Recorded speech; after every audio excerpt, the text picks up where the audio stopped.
Antes de me chamarem de Pedro, eu era apenas Simão, filho de Jonas. Um homem simples, de mãos calejadas e roupas cheias do cheiro do mar da Galileia.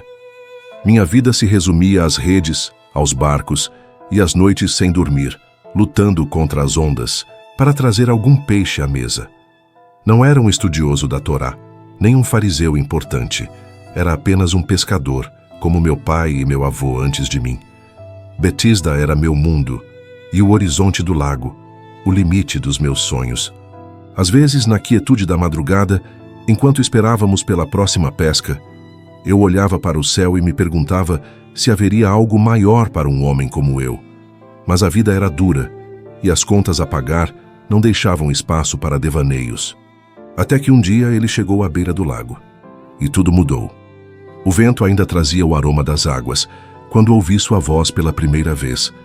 Mas naquele momento, eu ainda não sabia que aquele chamado iria rasgar para sempre o rumo comum da minha história. Aquele dia começou como qualquer outro. As redes vazias após uma noite inteira de trabalho frustrado. O cansaço pesando nos ombros, o sol já alto no céu. Lavei as redes com resignação, pensando no próximo lance, quando vi uma multidão se apertando na praia. No centro dela estava ele. Nunca tinha visto alguém falar daquele jeito.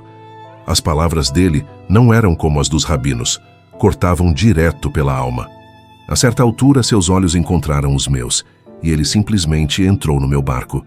Afasta um pouco da margem, Pediu, e eu, sem entender por que obedeci tão prontamente, remei. Quando ele terminou de falar, olhou para mim como se já me conhecesse há tempos e disse: vá para o alto mar e lance as redes. Eu quase protestei. Mestre, nós trabalhamos a noite toda e não pegamos nada. Mas algo naquele olhar calou minha resistência. Lancei as redes e o mar explodiu de vida. Peixes em quantidade que nem os velhos do porto lembravam de ter visto. As redes se rompiam, os barcos quase afundavam. E então veio o terror. Não pelo milagre, mas pelo que eu entendi naquele instante. Isso não era sobre peixes. Ajoelhei-me tremendo. Afasta-te de mim, Senhor, porque sou um homem pecador. Mas ele apenas sorriu como se minha fraqueza fosse exatamente o que ele procurava. Não tenha medo, disse, segurando meu ombro. De agora em diante você será pescador de homens. Naquela hora, deixei as redes no chão, e com elas minha vida inteira. Segui-lo não foi uma escolha, foi como se algo morto dentro de mim tivesse ressuscitado e não me desse outra opção. O sol da Galileia ainda brilhava sobre as águas quando caminhamos dali, mas eu já sabia, nada seria como antes. Nos meses que se seguiram, cada passo ao lado dele seria uma revelação, sobre ele, sobre o reino e sobre mim mesmo. Até o dia em que ele me faria uma pergunta que ecoaria pelo resto da minha vida. Caminhar com ele era como estar dentro de um sonho que nunca acabava. Logo naquela primeira semana, trouxeram até mim minha sogra, ardendo em febre. Eu mal sabia como reagir, mas ele apenas tomou sua mão e o fogo da doença se apagou como se nunca tivesse existido. Ela se levantou e começou a servir-nos, como se nada tivesse acontecido. Foi a primeira vez que vi a morte recuar diante dele, mas não a última. Numa noite de tempestade, quando as ondas engoliam nosso barco, ele veio andando sobre as águas, como se fosse em terra firme. É um fantasma, gritei, mas aquela voz que já conhecia tão bem respondeu: coragem, sou eu. Algo dentro de mim estremeceu, e então eu, o pescador que desde criança temia o mar revolto, pedi o impossível: Senhor, manda-me ir ao teu encontro. E ele consentiu. Por alguns instantes gloriosos, meus pés pisaram as águas, até que o vento uivou mais forte, e eu afundei no medo. Salva-me, Senhor! Gemi já me afogando. Sua mão me puxou para cima, e seus olhos tinham uma tristeza que não entendi na hora. Homem de pequena fé, por que você duvidou? Eu não tinha resposta. Mas em Cesareia de Filipe, quando ele perguntou quem dizíamos que ele era, as palavras explodiram de mim antes que eu pudesse pensar. Tu és o Cristo, o Filho do Deus vivo. Vi seus olhos brilharem e ele me chamou de pedra, dizendo que sobre esta rocha ele edificaria sua igreja. Naquele momento, senti que finalmente entendia tudo. até que ele começou a falar sobre sofrimento e cruz. Nunca, Senhor, isso não te acontecerá, protestei. E então, pela primeira vez, ouvi a voz dele como uma espada. Para trás de mim, Satanás. O choque me deixou sem ar. Como podia estar certo e tão errado ao mesmo tempo? Ele me mostrara quem ele era, mas eu ainda não entendia o preço. As palavras sobre sofrimento ecoavam em mim nos dias seguintes, mas eu as empurrava para o fundo do coração.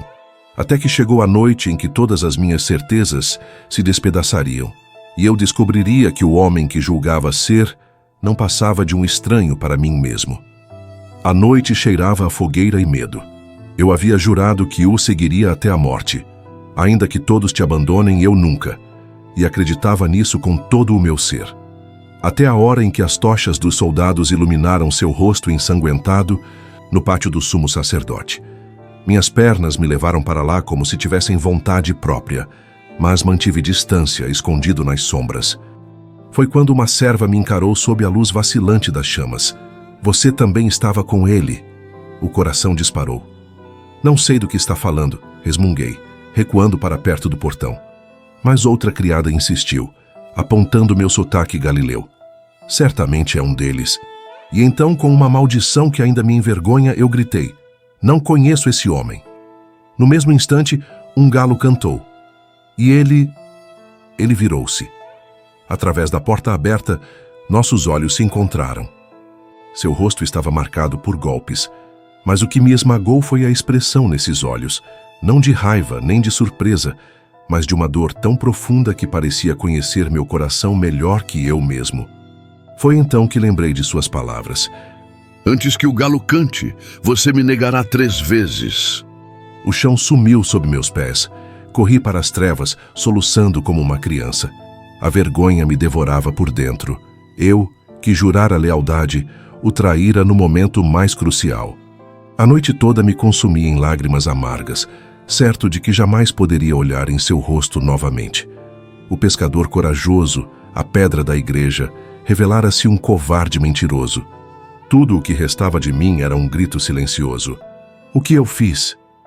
3 dias se arrastaram como um deserto sem fim. Eu mal comia, mal dormia, atormentado pelo som daquele galo que parecia ecoar eternamente em meus ouvidos. Até que, na madrugada do 3º dia, uma notícia insana correu entre nós. O túmulo estava vazio. Meu coração disparou, mas o remorso insistia em sussurrar. Ele nunca poderia querer ver você novamente. Não sabia então que o mar da Galileia, aquele mesmo onde tudo começara, seria palco de um encontro que refaria minha alma pedaço por pedaço. O cheiro de peixe grelhando na brasa trouxe-me de volta àquele dia 3 anos atrás, quando as redes transbordaram e minha vida virou de cabeça para baixo. Voltei à pesca para tentar esquecer, como se pudesse apagar tudo o que vivi e me tornar novamente apenas Simão, o pescador. Mas as redes que antes se enchiam ao seu comando agora permaneciam vazias. Até que, ao raiar do dia, uma figura na praia nos chamou. Lançai a rede à direita do barco. E num instante, os peixes saltavam em nossas redes. João não precisou dizer nada. Eu sabia. Atirei-me ao mar e nadei até a margem, meu coração batendo como se fosse explodir. Ele estava lá, junto às brasas, como se nada tivesse acontecido. Trazei alguns dos peixes que agora apanhastes, disse, enquanto o pão já assava no fogo. Comemos juntos em silêncio, o sabor do peixe misturando-se ao nó na minha garganta. Então ele me olhou, aquele mesmo olhar que atravessara minha alma no pátio do sumo sacerdote, e perguntou: Simão, filho de João, tu me amas mais do que estes? A pergunta queimou como brasa viva. Sim, Senhor, tu sabes que te amo, respondi, evitando seus olhos. Mas ele insistiu, uma segunda vez. E então, na terceira pergunta, algo se quebrou dentro de mim. Lembrei-me das 3 negações, do galo cantando, da minha covardia.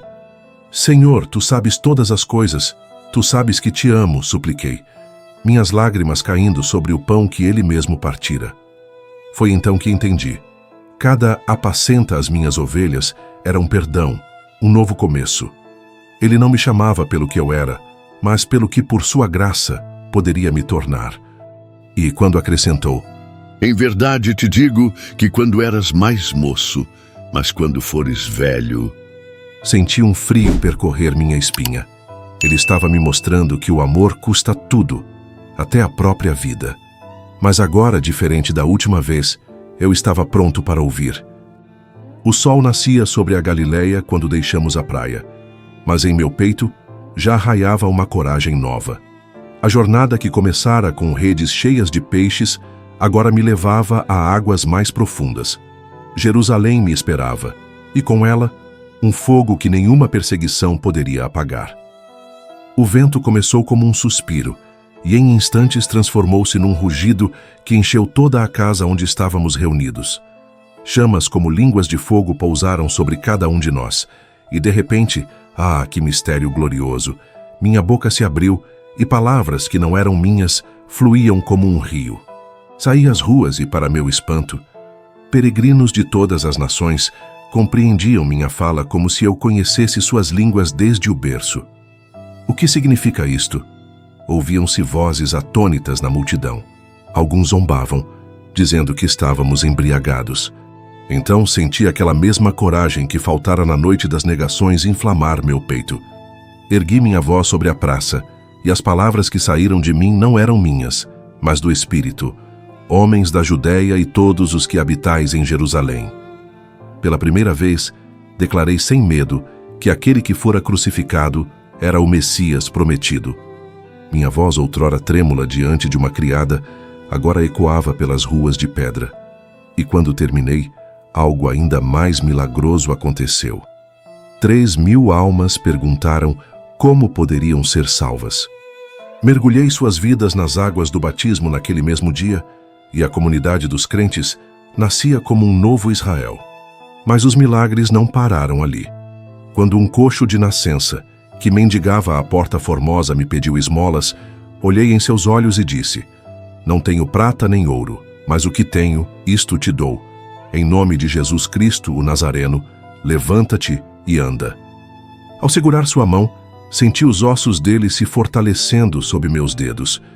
Era como se minhas próprias mãos, que outrora pescavam peixes, agora fossem instrumentos do poder que ressuscitara o Senhor.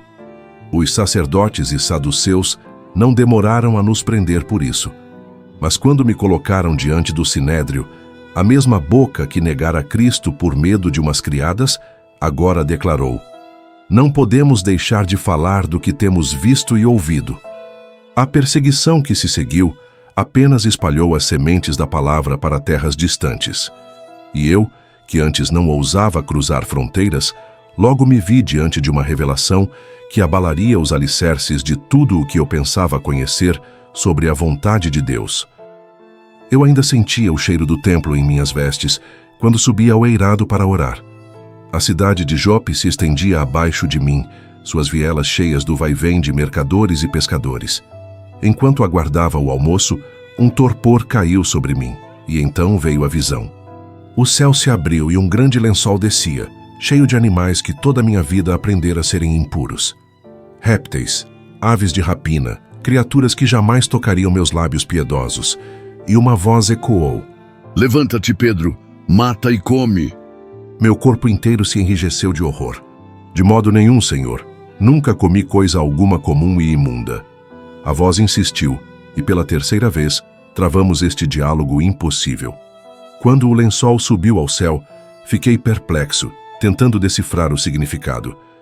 Foi então que bateram no portão, homens enviados por um centurião romano chamado Cornélio. O Espírito falou claramente em meu coração: Não faças distinção entre eles e ti. No dia seguinte, cruzei pela primeira vez o limiar de uma casa gentia, meu coração palpitando com a transgressão sagrada que estava prestes a cometer. Quando Cornélio caiu a meus pés, eu o levantei rapidamente. Levanta-te, pois eu também sou homem. Enquanto eu falava a ele sobre Jesus, algo extraordinário aconteceu. O Espírito Santo desceu sobre aqueles gentios, exatamente como sobre nós no Pentecostes. Minhas últimas resistências se desfizeram quando vi línguas de fogo repousando sobre incircuncisos. Quem poderia negar-lhes as águas do batismo? Ao mergulhá-los, senti as velhas barreiras se dissolverem entre minhas mãos. A lei que me separava deles agora dava lugar a uma aliança maior. Mas quando voltei a Jerusalém, os irmãos que outrora caminharam com Jesus vieram me confrontar. Tu entraste em casa de incircuncisos e comeu com eles. Minha defesa foi simples. Contei-lhes a visão, o derramar do Espírito, e perguntei: quem era eu para impedir a Deus? Esta revelação abriu caminhos que nem mesmo minha mente ousara sonhar. Enquanto eu ainda ensinava em Jerusalém, rumores começaram a chegar sobre um fariseu perseguidor chamado Saulo, cujo encontro no caminho de Damasco o transformara radicalmente. Mas nada prepararia meu coração para o que estava por vir. Os grilhões da tradição que haviam se rompido em minha mente logo seriam testados de forma mais dolorosa, quando as correntes romanas fechariam em torno de meus pulsos e eu aprenderia o verdadeiro significado das palavras que Jesus me dissera à beira do lago. Quando fores velho, estenderás as mãos. Os anos se passaram como sombras alongadas ao pôr do sol. Vi a mensagem que nascera na Galileia atravessar mares e desertos, plantando raízes em terras que nem mesmo os profetas haviam sonhado. Jerusalém já não era mais meu lar. Roma, a grande besta de 7 colinas, tornara-se o palco final de meu ministério. Quando as prisões romanas me engoliram pela última vez, não senti medo, apenas uma estranha paz. Lembrei-me da noite em que as correntes caíram miraculosamente de minhas mãos, quando um anjo me libertou da prisão de Herodes. Mas desta vez sabia que não haveria escape. O próprio Senhor me mostrara anos antes. Quando fores velho, estenderás as mãos e outro te cingirá, levando para onde não queres. Agora compreendia plenamente. Na véspera de minha execução, pedi apenas uma coisa aos meus algozes: crucificai-me de cabeça para baixo, pois não sou digno de morrer como meu Senhor. E quando o martelo golpeou os cravos, a dor era menos intensa que a alegria que ardia em meu peito. Eu, Simão, o pescador impulsivo, o covarde que negara Cristo, agora selava com sangue o amor que um dia declarara à beira do mar da Galileia. Minhas últimas palavras não foram de lamentação, mas de louvor, enquanto o mundo aos meus olhos se invertia numa gloriosa confusão de terra e céu. E assim, enquanto minhas últimas forças se esvaíam, uma imagem final brilhou em minha mente, redes transbordando de peixes tão cheias que quase se rompiam. Mas agora eu via que aqueles peixes nunca foram apenas peixes. Eram almas incontáveis como as estrelas, que um dia pescador algum poderia contar. E em meio à dor sorri, sabendo que minha história não terminaria ali, mas ecoaria através dos séculos, até o dia em que o próprio Senhor voltaria para puxar a última rede para a margem eterna. Se há uma verdade que atravessou toda a minha jornada, das redes vazias às prisões romanas, é esta: Deus não chama os capacitados, mas capacita os chamados. Olhem para mim, um simples pescador, impulsivo e cheio de falhas, que tropeçou mais vezes do que consegue contar. Neguei aquele que mais amava, vacilei quando deveria ter sido forte. E ainda assim, a graça dele é um mistério que nunca cessarei de admirar. Ele não me escolheu por minha coragem, mas transformou meu medo em ousadia. Não me chamou por minha sabedoria, mas usou minha boca gaguejante para proclamar verdades eternas. Quando eu afundava, sua mão me sustentou. Quando falhei, seu perdão me reconstruiu. E se ele fez isso com um homem como eu, saibam isto: ninguém está longe demais para seu amor alcançar. O mesmo poder que ressuscitou Cristo dentre os mortos pode tomar uma vida quebrada e escrever com ela uma história que ecoará na eternidade. Minhas últimas palavras não são de um herói, mas de um pecador redimido. Lancem suas redes mais uma vez, mesmo quando a noite parece interminável, pois o mesmo Jesus que me encontrou na beira do lago está esperando por vocês, não para condenar seus fracassos, mas para transformá-los em pescadores de homens. E assim, enquanto as águas do tempo levam minha história para além deste mundo, uma certeza permanece. O mesmo fogo que desceu no Pentecostes ainda arde hoje, pronto para incendiar corações dispostos a dizer sim. Não por serem perfeitos, mas por saberem, como eu aprendi, que a força dele se aperfeiçoa em nossa fraqueza. A pesca nunca termina, apenas muda de mar. Que essa mensagem tenha edificado sua vida. Agora quero saber de você. O que Deus falou ao seu coração hoje? Deixe seu comentário aqui embaixo. E se Deus te abençoou, compartilhe com alguém que também precisa ouvir essa palavra. Não se esqueça de deixar o like e se inscrever no canal, para continuar recebendo conteúdos que vão fortalecer sua fé. Que Deus o abençoe poderosamente. E até o próximo vídeo.